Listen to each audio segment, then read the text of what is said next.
On June 6, 1944, the largest amphibious invasion in human history took place as the Allied powers stormed onto the beaches of Normandy, France. The fate of Europe hung in the balance. Fascism or freedom would be decided in 50 miles of coastline, fiercely guarded by entrenched Nazi soldiers. At a terrible price, the beach was taken. It represented one of America's finest moments, and within a year, Europe was liberated from Nazi control. But what went into making this invasion possible, and how did it turn the tide of the war? Well, that's the treasure we're out to discover. I'm Dan Luer, and this is History for Humans.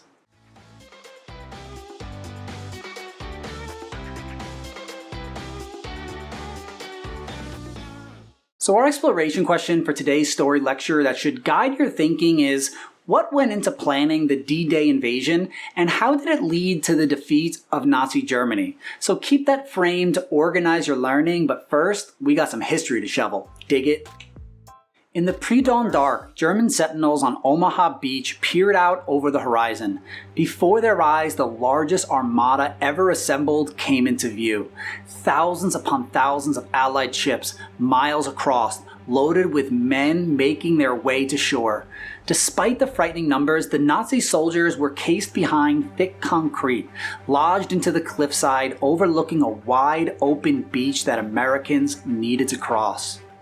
The Germans were armed with MG-42 machine guns, what they called the bone saw, that could fire 25 bullets a second. Approaching Americans were packed 35 deep into each landing craft, headed right at them. Though it was cold, most men were sweating. Some were green with seasickness. Worse, a clean beach landing was impossible, since the aerial and naval bombardments the night before had missed their targets. Not only were the German bunkers left untouched, so too were most of the obstacles on shore and in the shallow waters. Steel tripods, barbed wire, and mines prevented most boats from landing. Many soldiers had to slog through 50 to 100 meters of water before reaching the wide open beach. On one boat, 19-year-old Frank DeVita, whose job it was to lower the ramp, heard bullets rat-tat-tatting against the steel. He remembered, "I dropped the ramp and the first 7, 8, 9, 10 guys went down like you were cutting down wheat." They were kids. DeVita unloaded the men and went back for more, non-stop for 18 hours that day. Before long, thousands were on the beach, scrambling for cover. Some of them might have remembered the speech from the commanding general Dwight Eisenhower. "The hopes and prayers of liberty-loving people everywhere march with you." They knew the fate of the war hung on their ability to take this beach, and that this moment had been years in the making. 4 days after Japan bombed Pearl Harbor, their wartime allies, Germany and Italy, the core of the Axis powers, declared war on America. President Roosevelt's first major decision of the war was to concentrate on Hitler first. America would still deploy considerable forces to the Pacific, but the goal was to contain and hold off the Japanese, while the bulk of American efforts would hammer at Germany. Though Americans favored striking right into the belly of the Nazi beast through France, Prime Minister Winston Churchill advised against it. Time was needed to prepare, and failure would be catastrophic, so he encouraged instead attacking German forces through Europe's soft underbelly, through the Mediterranean. To do that, they would need to go through Africa first. The first American military confrontation with the Germans was Operation Torch in the North Africa campaign. Commanding Hitler's forces in North Africa was the Desert Fox, Field Marshal Erwin Rommel, a decorated veteran and fierce commander. And although the rookie American forces were facing off against battle-hardened Germans, after months of fighting, the Americans and British had dislodged all the Axis powers from North Africa. The Allies then invaded Sicily, and then on to Italy. Italy surrendered on September 8, 1943. Though part of the Axis powers, the Italian people largely greeted the Americans and Allies as liberators. Parades and celebrations swept across the country as the Allies poured in. At the same time, on the Eastern Front, the Soviets had finally stopped the German advance. At the Battle of Stalingrad, one of the deadliest battles in human history, the Germans were caught in the rubble and ruin of the city when winter set in. Not a good place to be, right, Napoleon? Both armies were ordered to die rather than surrender, and after months of brutal close-range combat, the Germans were forced into retreat. The tide of the war was turning. And that brings us to Dad Jokes in History!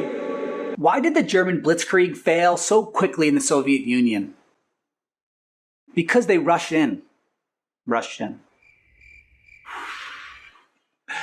Bearing the brunt of the German forces, Stalin pressured Roosevelt and Churchill to open a second front through France. Though they agreed, the date of the invasion kept being pushed back, until finally they set a hard date for Operation Overlord. The initial assault would be forever known as D-Day, D being short for the day of the invasion, making it really Day. But regardless, the date was set and America began readying for the most important invasion in history. The man placed in charge of Operation Overlord and D-Day was General Dwight D. Eisenhower. Eisenhower had to coordinate the efforts of 12 different countries, but the main divisions were American, British, and Canadian. A 50-mile stretch of coast in Normandy was chosen along 5 beachheads. The British and Canadians would take Sword, Juno, and Gold, while Americans had Utah and Omaha. Despite losing ground elsewhere, the Germans were absolutely determined to propel the cross-channel invasion. Hitler constructed an Atlantic wall with thousands of beach obstacles, mines, and bunkers stationed with infantrymen along a nearly 4,000-mile coastline. Hitler placed the Desert Fox, Rommel, to command the forces and improve the coastal defenses in France. Rommel stated, "The war will be won or lost on the beaches. We'll have only one chance to stop the enemy, and that's when he's in the water." Luckily, he believed the invasion would most likely come from the Pas de Calais, not through Normandy. Calais was across the narrowest channels and the most likely choice for the Allied landing. The Allies launched a deception campaign to ensure the Germans continued to believe this. That involved fake radio communication, double agents, and the American General George Patton was placed in charge of a fake army across the channel. This phantom force with thousands of fake tanks might look real from spy planes or telescopes, but upon closer inspection probably wouldn't hold up in battle, being inflatable or cardboard. The night of the invasion, as real paratroopers were sent behind the beachhead at Normandy, dummy parachuters were also dropped in Calais as well. You can imagine the Germans finding the dummies in the fields and the trees the next day. To be fair, Hitler had told them that the American soldiers were spineless. Indeed, those were. The deception worked, and the day of days had finally arrived.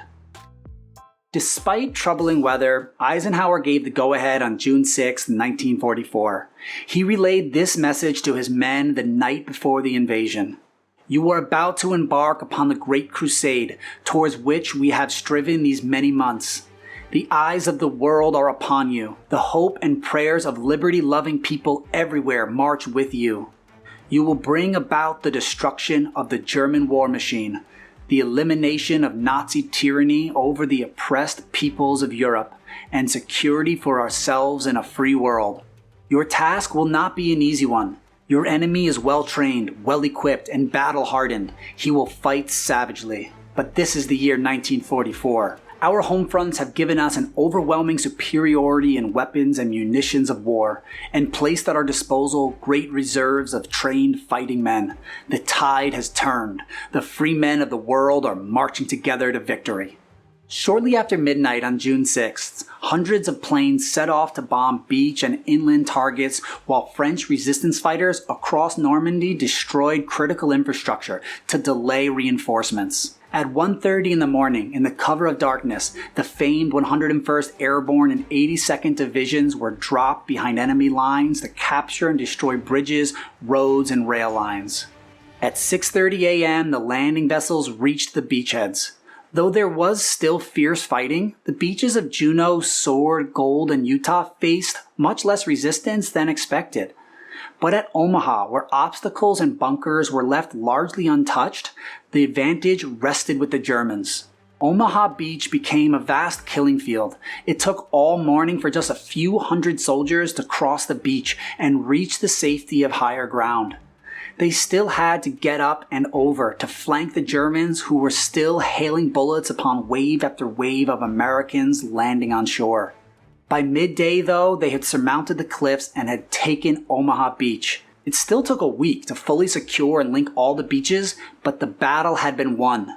All told, Allied forces suffered about 10,000 casualties, including over 4,414 confirmed dead, 2,501 of which were Americans. But within a week, 325,000 troops had crossed the Channel into France, along with 50,000 vehicles and 100,000 tons of equipment, and it didn't stop. The great engine of American production and military force had arrived. As Allied forces approached Germany, Hitler launched one last blitzkrieg in the Ardennes forest. The Battle of the Bulge lasted 6 weeks in the bitter winter, leading to over 80,000 American casualties.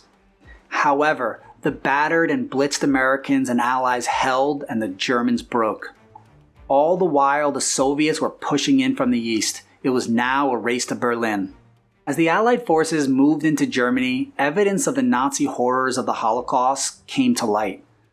Concentration camps, gas chambers, incineration rooms, cattle cars stacked with bodies. Even for battle-hardened men, the cruelty was disturbing and horrifying.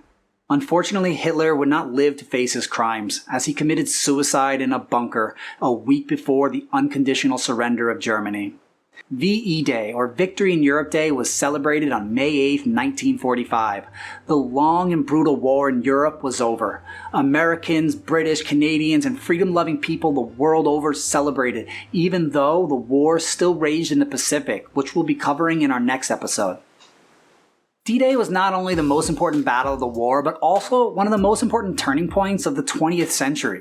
The invasion ultimately led to the liberation of Europe from Nazi domination. It took the coordination and courage of hundreds of thousands of people, and the sacrifice of the men who marched onto those shores not only must be remembered, but also honored. Those 10,000 casualties were the down payment on a world free of Nazi tyranny. It's a debt left for us to carry, to not let fascism onto any shores lest those beaches be stormed again. So let's don't forget them. This has been History for Humans. Hey guys, thanks so much for tuning in. And if you enjoyed this episode, could you click the thumb that looks like this and hit subscribe? It really helps. It's like a small act of charity that costs you nothing. And for teachers and homeschool parents, I have resources that go with and extend all of my videos on my website, www.historyforhumans.com. So go there, save yourself time, energy, stress, and just enjoy exploring history with your students. That's what I'm doing here with History for Humans. And if you're doing a learning activity, hang out because we got instructions in just a sec. Alright y'all, you're going to be exploring some awesome history in today's lesson. It's a stations activity, so there are going to be numerous topics of primary sources for you to analyze and explore. There are some photographs, personal histories of men who fought on D-Day, and you're going to be able to read their words, which is like a small glimpse into their experiences. So I hope that you go into that with some curiosity, because that's what's going to make it real for you. There's also an address from the president and a quick map activity, so do your best answering the questions and completing the tasks before bringing it all together in the end. Alright, I hope you enjoyed and act like geologists on this one and rock it.